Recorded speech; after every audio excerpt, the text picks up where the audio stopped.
بسم اللہ الرحمن الرحیم والغدیر العظیم الذی لا يتحرک احد طرفیہ بتحریک الطرف الآخر۔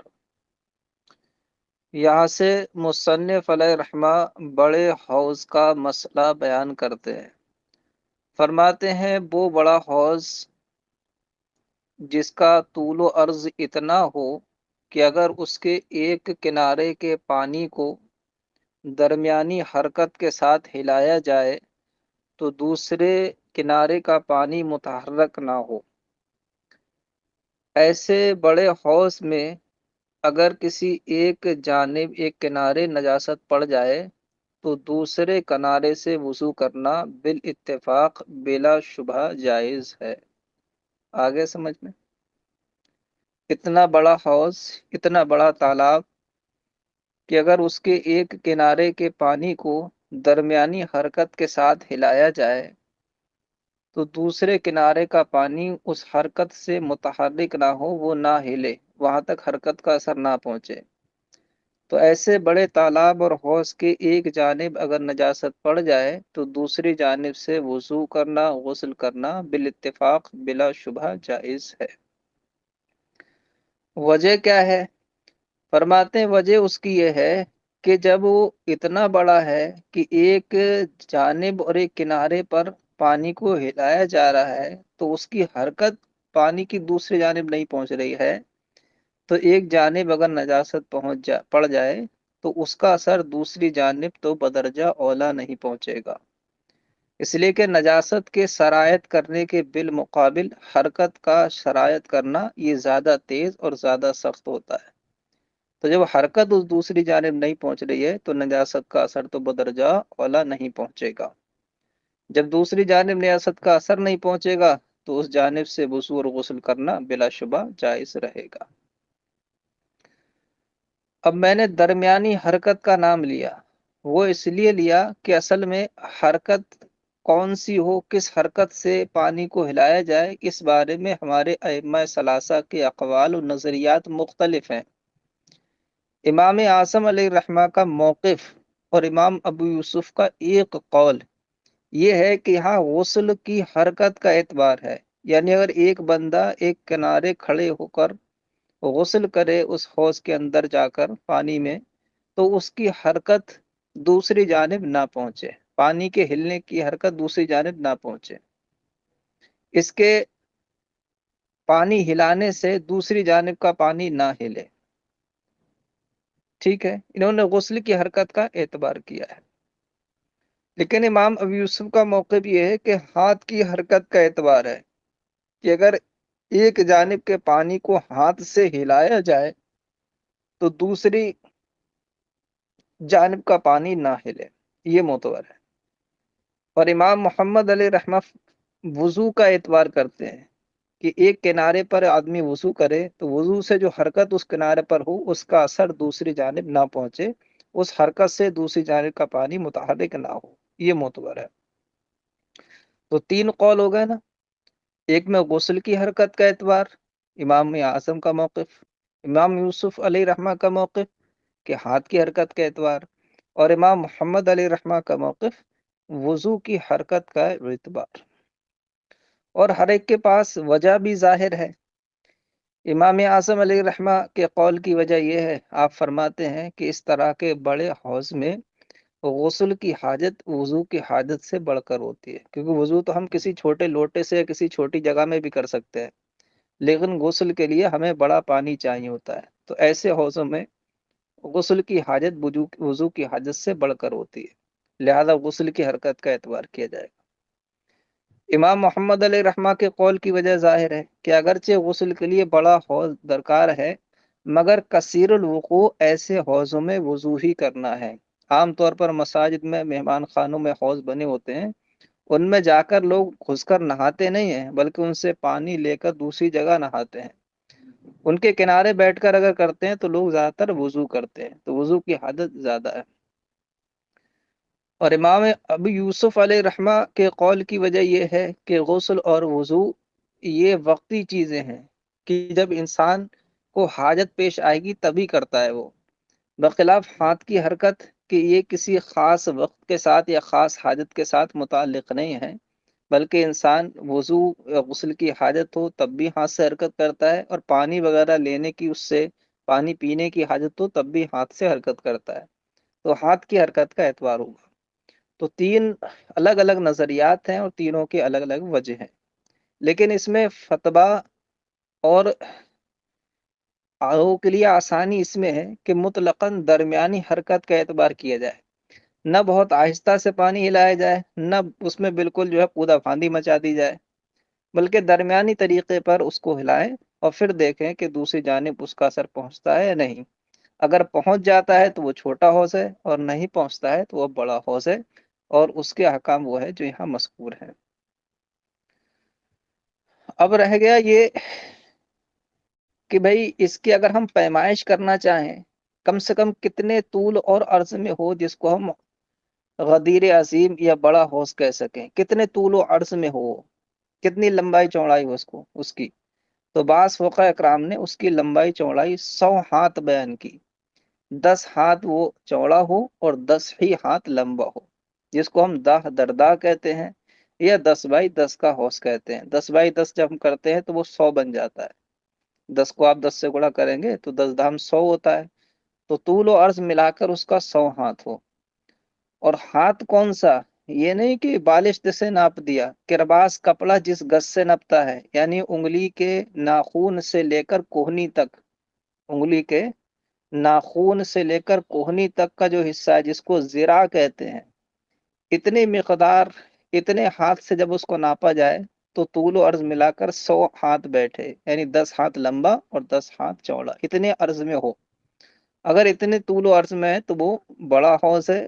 غدیر عظیم ہے، اور اس کا حکم یہ ہے کہ اگر ایک جانب نیاست پڑ جائے تو دوسری جانب سے اس کے وضو کرنا بلا شبہ بالاتفاق جائز ہے۔ ٹھیک ہے، اور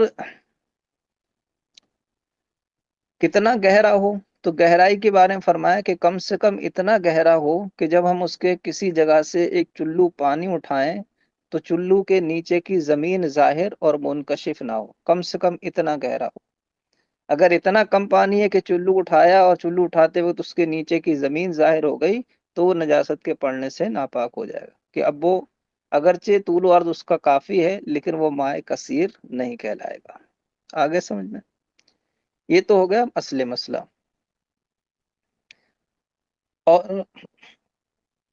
میں اسی میں بتاؤں کہ صاحب شرح وقایہ نے اسی مسئلے میں فرمایا کہ بلکہ بعض علماء نے ایسے حوض کے چاروں جانب سے وضو کو جائز قرار دیا ہے، اس جانب سے بھی جس جانب نجاست پڑی ہو۔ وجہ اس کی کیا ہے؟ وجہ اس کی یہ ہے کہ یہ جو حوض ہے یہ بہتے پانی کے حکم میں ہے، ماء کثیر کے حکم میں، اور ماء کثیر اور بہتے پانی کا حکم یہ ہے کہ اس میں خالی نجاست کے پڑنے سے پانی ناپاک نہیں ہوتا ہے، اس وقت ناپاک ہوگا جب اس میں نجاست کا اثر یعنی رنگ بو مزہ ظاہر ہو، تو جب تک رنگ بو مزہ ظاہر نہیں ہے اس کے تمام جانب سے وضو کرنا جائز ہے۔ اور مصنف جو ہدایت کی عبارت ہے